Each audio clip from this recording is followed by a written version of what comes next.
Le poison le plus puissant et le plus populaire qui tue rapidement les familles africaines, est celui-là qui apporte des problèmes de fécondité, disons la capacité de faire des enfants chez les hommes africains. Ce poison-là est le cube magie.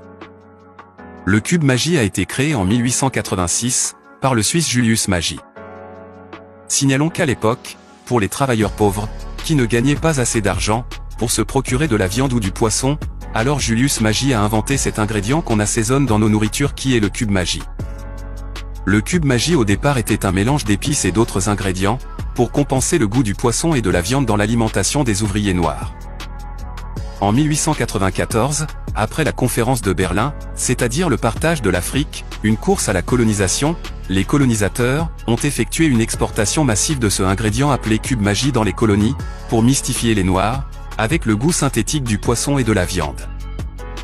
Après constat que les Noirs étaient pauvres, ce produit est venu être vulgarisé en Afrique qui affaiblit l'énergie sexuelle des hommes, en apportant aussi bien certaines maladies connues de tous.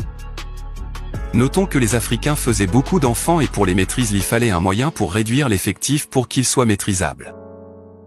Alors magie avec ses couleurs qui frappent au vu de l'œil, couleur rouge et jaune a été exportée en grande quantité en africain pour concurrencer un autre produit dangereux qui existait déjà en Afrique appelé Coca-Cola. Depuis l'apparition du cube magie, environ 100 millions de cubes se vendent par jour en Afrique. À cela les Suisses ont créé et installé 11 grandes usines de production de magie à travers l'Afrique. Avec plus de 40 variétés d'épices du cube magie, les Africains ont donc pris goût à ce produit sans en connaître la conséquence. C'est de là que le cube magie s'est fait une place dans le milieu de la gastronomie. Ils en utilisent dans toutes les nourritures, tous leurs différents plats, ils s'en servent pour des assaisonnements malgré tous les risques sur leur santé qui seront signalés plus tard. Avec les maladies comme les maladies cardiovasculaires, la maladie du cœur, les faiblesses sexuelles, les dysfonctionnements de l'érection chez les hommes, le diabète, le cancer du cerveau, le cancer des seins, le cancer des testicules, en gros quelques maladies que le cube magie provoque chez les Africains qui en consomment.